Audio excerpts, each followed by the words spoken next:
Isang mapagpalang araw mga kaibigan, kapatid sa Panginoon and fellow students of the Bible. Tuloy po tayo sa ating pag-aaral dito sa The Preacher's Notes. At mag-uumpisa po tayo sa subject na ating pag-aaralan. Ito po ay nilagyan ko po ng title na Criterion Against the King James Bible by the Professional Liars. Pag sinasabi po nating criterion, ito po yung mga basis na mga so-called professional liars, not just liars because alam nila na nagsisinungaling sila upang kanilang ma-defend na walang perfect Bible ngayon. So, sa pamamagitan ng pag-aaral na ito, we're going to prove to you and show you the mindset ng mga so-called Bible correctors. At sana po'y pagpalain ng Diyos ang ating pag-aaral sa araw na ito. Okay? Now, ito pong pagkasabi ng salita ng Diyos, the Bible says, "But this man will I look, even to him that is poor and of a contrite spirit, and tremble at my words." Isaiah 66 verse 2. Ito po yung tinitingnan ng ating Panginoon. Okay? Yung taong may takot sa kanyang salita. Okay? Now, there was a man before by the name of kaibigan ko, Brother Powell, at siya po'y sumulat sa mga university schools sa Amerika. At ating gagamitin ang kanyang mga sulat na ito para mapaabot natin sa inyo kung ano po yung mga pag-iisip ng mga schools ngayon at his time doon sa Amerika.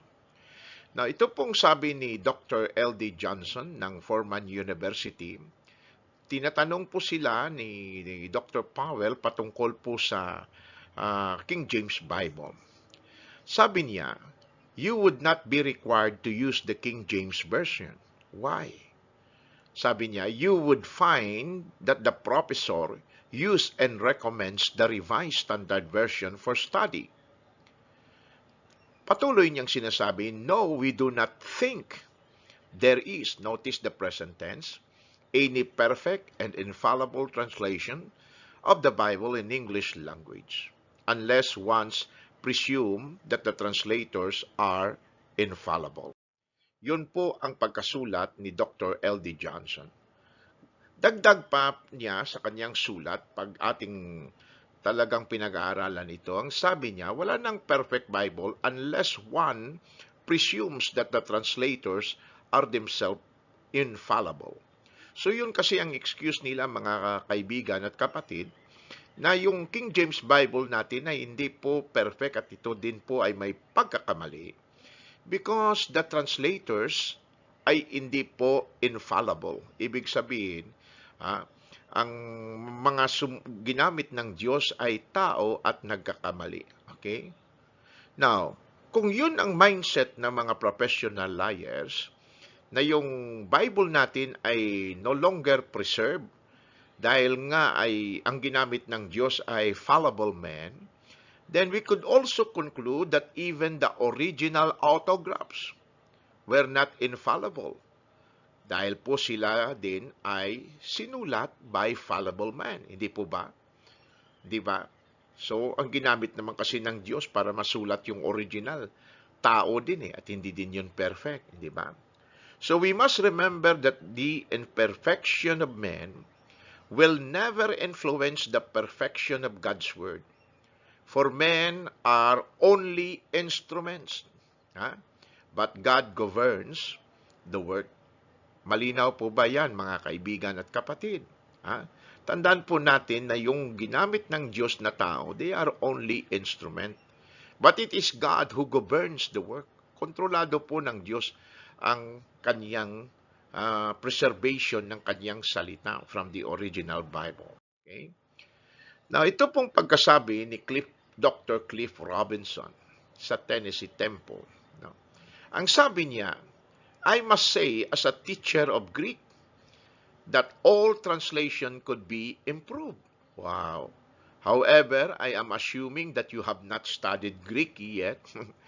With specific reference to the King James translation, I must ask which revision you refer as the one to be accepted.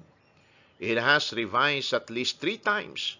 The first translation of 1611 included the Apocrypha, which I do not accept as inspired. Hayag po yung ang pag-iisip ni Dr. Cliff Robinson kung bakit hindi siya naniniwala na ang salita ng Diyos ay perfect. No.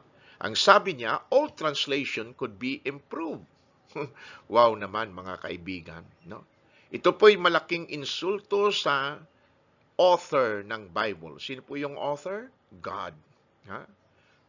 So, katakalain mo ba naman sabihin na yung mga scholars pala ay mayroong kapangyarihan or capacity that they can improve the Bible, which is God's masterpiece. Sabi ko nga, only an ignoramus will believe this foolishness. Ha? Meaning, hindi pa 100% pure or correct, no? Ang salita ng Diyos. Yan po ang pinaka-goal ni Satan. Gusto ni Satan na yung mga mananampalataya tulad natin ay ating pong mamislay, ano? Ang ating faith sa salita ng Diyos. That is the objective of Satan, to cast doubt upang di na po tayo maniwala na mayroon pong preserved Bible. Sabi niya, the KJV was revised at least 3 times. Now, we can agree with Cliff Robinson that the KJV did pass through several editions, but not revision. Itong mga clowns na ito, they are playing with vocabulary so that they can justify their lies. Totoo po, meron pong edisyon yung KJV, but not revision. Wala pong nirevise doon. Okay? Tandaan po natin na yung printing machine ay na-invent lang noong 1450. So, kaya po yung pagpiprint ng salita ng Diyos noong 1611 ay napakahirap. Printing was very laborious and slow. It was said that all typesetting was set by hand. Therefore, printing errors were an expectant part of any complete book printed at the time. Totoo po yon. Yan po ang sulat ni Dr. David Regan at nagbibigay po siya ng mga example kung ano po yung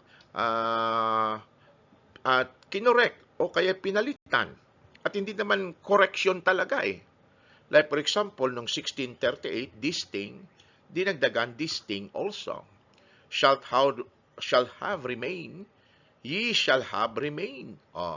Required good, required me good. Yun po mga example, the wayside ng mga so-called revision patungkol sa King James Bible kung bakit nagkaroon ito ng edition. Yung spelling kasi hindi pa standardized nung panahon na yon. Now, here are the examples na makikita po sa New International Version, NASB, RSB, at iba pa. Makikita natin that they are really tampering the words of God. Sa John 6:69, Christ is removed from the verse. Yung salitang Christ no more cannot be found in the new Bibles. In Acts 15:11, Christ is removed again. In Acts 1:16, the gospel of Christ becomes only the gospel. Christ is omitted. So ang tanong, kaninong gospel yon? Yung Romans 16 verse 24, itong verse na ito cannot be found in the New International Version. And 1 Corinthians 5:4, the name Christ is omitted twice in the same verse. Ganon din po sa 1 Corinthians 9:1, chapter 16 verse 23, 2 Corinthians 11:31, where Christ is omitted. Kaya po, pasalamat tayo na mayroon po tayong King James Bible. Ito po yung clear warning sa 1 John 2:22. Who is a liar? But he that denieth that Jesus is the Christ. Whosoever believe that Jesus is the Christ is born of God. Kaya po napakaseryoso pong i-omit ang salitang Christ ng mga new version. Okay? God bless po. Until next time, God bless. God bless.